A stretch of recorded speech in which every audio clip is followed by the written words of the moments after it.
Latest song from Coldplay, that is the brand new one, is called Higher Power. Okay, we're going to talk now about Record Store Day, which takes place this coming Saturday. And I'm joined in the studio by Soni Yasaratne from Infree Records and Gary Brightman from Vibe Records. Vibe in Muiwa in Lantau and Infree in Mongkok.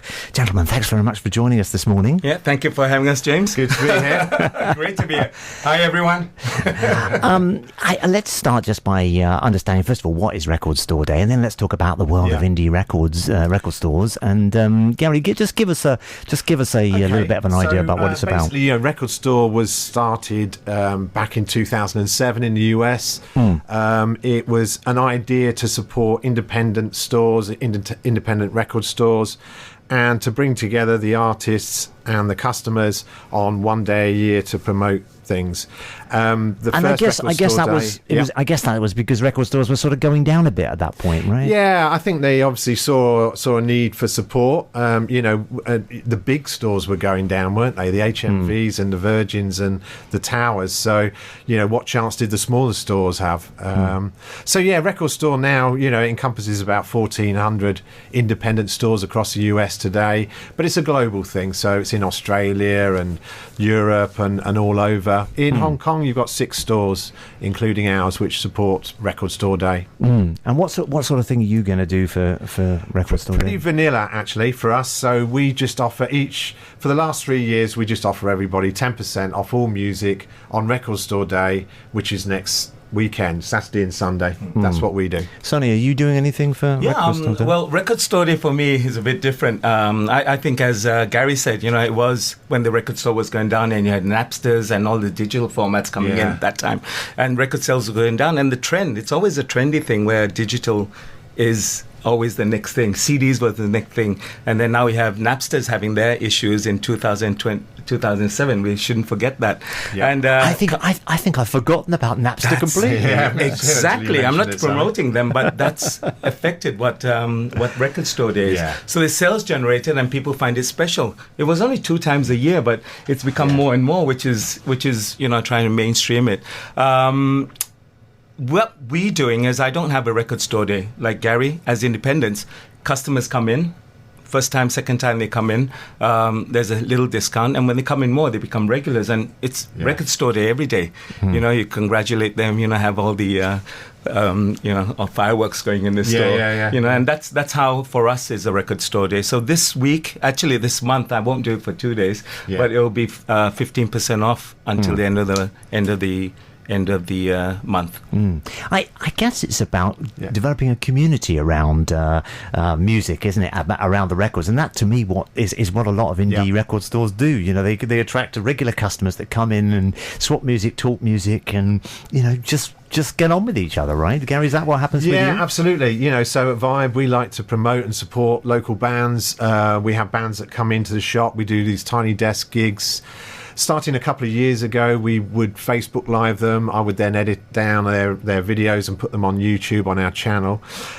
So over the years, we've had the Mutineers do a couple. They're a Tong Foot band on Lantau. We've had Pete Millwood of Celestial playing. We've had Denkwa. We've had Carmen Casa. We even had Mirror, the Canto Pop band, came in the other week. They didn't play. They just did their thing. Right. Is that something you do, Sonny? That's something I did because the business has been since, Infree Records has been about over four generations, meaning it's been open since 1989. Wow. So many people who know who I am, I don't do interviews that often, so I don't. I used to play in a thrash death metal band in 1989 and had our own CD record. I won't say the name now. So so you mean we can't play it? No, you can't play it. Copyrights. No, I have to sue you, or it might sound. So it's been changing because holding a independent record store, it's tough. End of the day, it's how much money you have, and you put in, and it always goes back into the records, as Gary would find out that it is. You hold your day job and you're good. So I stopped actually from 1999. I opened a store called Trinity Records and closed down to 2010 because it was really tired. I was in Mongkok. I stopped listening for music. I stopped listening to music, metal rock, for about 10 years. and I restarted Infree Records under a new name in 2018. I was listening to jazz for 9 years, so I completely stopped. Now, I moved to the new current place in Mongkok last year, and I started doing desktop gigs. Okay. So customers that come in, I focus on local customers, kids, 16, 17-year-old, 19, because I believe, and we should always never forget that they're always the next generation. They're the spark, aren't they? They're the next generation carry the music. I mean, the older generation like us, we've already listened to music. So when I put on something, and when you put on something, it's going to resonate. It sounds like something. We are inspired by something. So most of the bands. But the customers I have are more 16-year-olds, 17-year-olds coming in and asking, what is this? What is that? They don't know. And we as elders, carry on the flame. What do they want to hear? Oh, they want to, because what the 16, 18-year-olds now are coming back to listening to Slow Dive, listening to Blondie. Oh, wow. Blondie, because the post-punk movement has come back. Yes. So all these synth pop, dream, your 4ADs records, they're all just coming back. And that's a good thing. So when they come in, I mean, there's some bands that are out there nowadays that are retroing the old days, like Cigarette After Sex. I mean, you and I listen to them, we go, okay, they're inspired from the past, and they're bringing back. The other part is the stoners, psychedelic rock music. It's been taken. You have your you have your ELPs, you have your prog rock, and it's all coming back. It's because of the new generation, like Steven Wilson, Porcupine Tree, that is influencing the sound to this generation. They get the sound, and guess what? They open their doors to Pink Floyd. They open their doors to, and interesting. That for us, for me this year has been more educational. Why I told you I'm a librarian now is because I'm a librarian for the music within Infree to promote the music as long as I'm alive. As long as we are alive. Yeah, I would agree with that as well. We're the same vibe. I try and, when the customers come in the front door, it doesn't matter what age group, I try and gauge what sort of music they're going to like, and I put it on and I look around the shop and you see them starting to move to it, and then they come and they ask, what is that stuff? Oh, it's UB40. Who are UB40? What is reggae? What is ska? What's ska? And that actually gives it's not like in the past. I mean, we don't say which owners. What, you don't know? Well, how come you don't know? You can't say that. You can't say that because we have a responsibility to open a business. No one knows how hard we work, and we don't want anyone to know how hard we work. I mean, everyone works hard in their day job. They come down to the store, they listen to the vibe, and they go, that but boss is in. It must be tough, though, to run an indie record store. It's challenging for cash flow and just to keep the thing going, right? I'm sure. Yeah, there is. I mean, I can say for our store, really, we just run above flat, so we pay our bills, we sell some music, but it's about a community, actually, for us in Moi Wo. We've got the locals that will come from Lantau Island, and then we've got the people that will come from further afield that may just find themselves in Moi Wo for the day. Maybe they come for a hike or something, right? They've got swimming trunks or walking sticks with them, and then they find themselves in a record shop, and you're like, how about this? I know, it's the same, because I live in Tung Chung, right? So I see them come, I say, please don't come in. It's a holiday. But you can't say that. I mean, we go to Moi Wo, and he's going, don't come in. You can't say that. For us, I believe, it's the same thing. I'm not running level at the moment because it's only been a year. So for me, all that money goes back into the records, because you have to expand the space. The live gigs I'm holding every month. I had Chi, my first band. Robert D. We know about Chi. Amazing. I had them come in. Then I had three other bands. They played on this show, actually. They did as well. Yeah, I heard them on this show. And they came in a small space. I mean, my space is only 180 square feet. So, it's tight, isn't it? It is tight. I had Chimera from Hong Kong play. I had Kowloon Blues, who is a Canton, Hong Kong blues players. And, I had Jabin Law. You should have him here one day. Right. He's an amazing character. Yeah. If you can help him out as well, Gary, I think that's really... Of course, why not? I think there's something about a record shop, isn't there? And we do books as well, the acoustics are very good in there. So you can have a band on there. It sounds great. You get some decent mics in there, and it's an enclosed space, and it really works, doesn't it? It does. So I mean, I have to go watch Gary's store now, and vice versa. Yeah, you have to come back in. Well, I envy you for location because you're based in Mongkok. Yeah. You must have a large footfall walking past your doors every day. No, I hope so, but it's not. It's not. It's not. I mean, you get regulars coming, but again, it's building that. It's building that community. So in Mongkok, once you have that community, I mean, we can't get the Hong Kong people living on the island coming in. Yes. For them, it's not, but we do have these customers coming in. Yeah. And would you say it's like 50% regulars and 50% new people, or mostly I would regulars? say, or see, a regular becomes a regular maybe after the third time, and they come in 3 times a week. Wow. And they come in, 3 times a month. Oh, 3 times a month. That for me is a regular, but I have customers that come in every day. You know, they come in, sit down, have a drink, bring their own drinks. Yeah. And enjoy the vibe. What's new, Sonny? Okay, this is new. Yeah. I want to listen to something else. You might have that as well, Gary. Yeah, absolutely. It's like I want to listen to that type of music. Give me something new. Give me something I don't know. Sure. Yeah. And what are they buying? I mean, are they buying CDs? Are they buying vinyl? What is it? What's cool, especially certainly for 16 and 17-year-olds? What do they buy? Okay. Interesting enough is my sales for vinyl and CD are 50-50. The reason is in Hong Kong, space is an issue. You cannot have a vinyl player and enjoy. That's true. You don't need a big space, but you still need that placement. Yeah. Well, you need a flat space, don't you? Which is quite difficult to find in Hong Kong. It is very difficult. Oh yeah. So, and you're then giving out space that could be stock basically for sale, aren't you? I mean, we're lucky. I think we've got slightly bigger space in Vibe, so we have got a record player in there and a couple of decks and stuff, and so we can mess around a bit. In terms of our sales, I would say probably same as you, which is interesting. Roughly 50-50 CD versus vinyl, and then across that, a cross section again, a 50-50 between classical, rock, pop, and indie.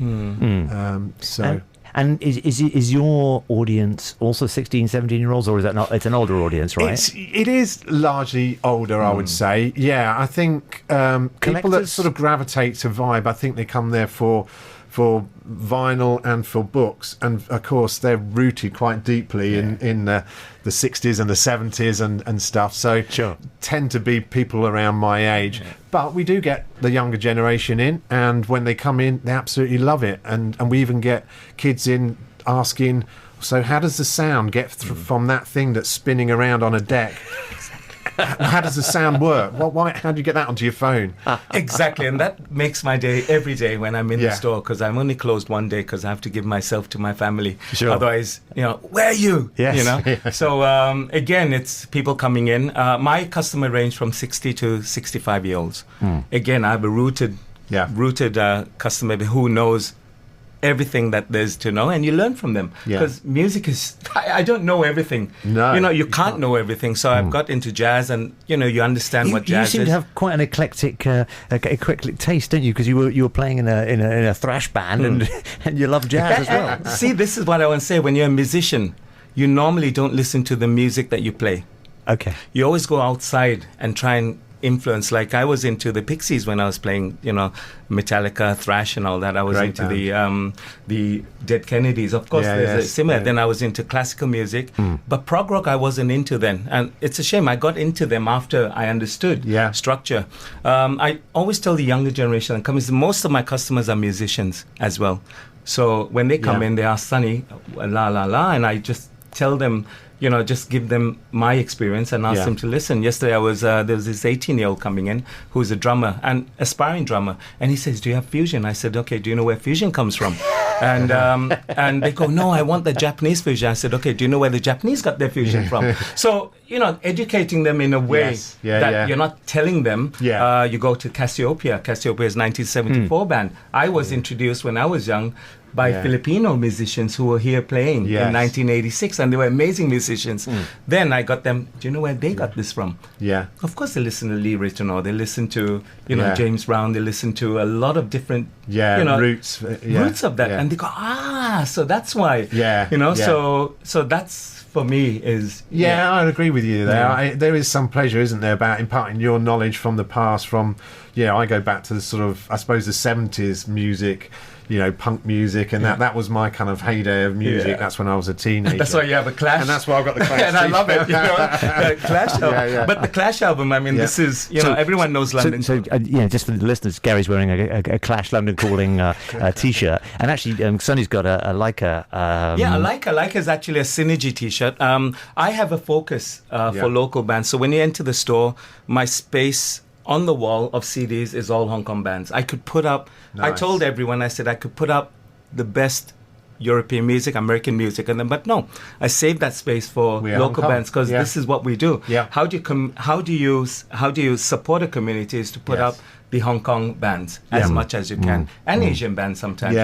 I have a few bands on there that I'm doing. I've even signed a few local bands. Karma Cypher, which is a death band, but they don't play. They're not good sales in Hong Kong, but they're outside of Hong Kong. So Gary and me and you, we're actually promoting Hong Kong bands outside. Yeah, absolutely. I think it's our job to do that, isn't it? And we, GDJYB, the Sleeves, Chachokmo, those guys. It's great when, as you said earlier, the musicians come into the shop and you can have a bit of a chat about, what their interests are and stuff. Yeah, the Sleeves is Keith. So Keith, thank you for having me, putting my name up there. Hi Keith. Hi Keith. Yeah, Keith's our vinyl junkie who comes in from time to time and helps the us. Kaja Juju guy. Yes, his favourite band is Kajagoogoo. Too shy. Yes, exactly. He has every Kajagoogoo single and every Kajagoogoo album. Yeah. So I've known Keith he wants me to everybody to know that. So talking about Keith, I've known him for 30 years.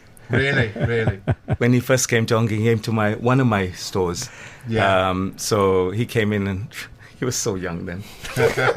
And we interviewed him in the shop a couple of years ago as well. Yeah, and we sell their albums, their last couple of albums in the shop. So amazing. Small world, isn't it? The one thing that comes over, guys, and we're running out of time actually, is the passion. And you guys obviously both have the passion for the music, which is what you need for these kind of stores, isn't it? It is. You really do. I think once you can choose what having done a career like you have and like I have, to go back to music, which is your first love, if you like, and just spend the rest of your life doing that, man, what could be better? It's what it's about, it's passing on. I think it's playing it forward. I think we have to give back as much as we can. I mean, we're over. Are you over 50?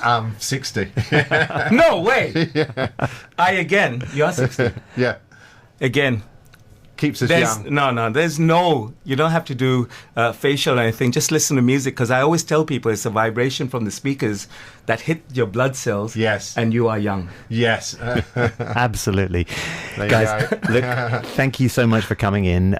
Gary from Vibe Records in Mui Wat and Soni from Infree in Mong Kok. Good luck with your respective businesses and good luck with the passion. You really guys have it. And we're just going to play out with just a little clip of Chi and their song Make Love Song.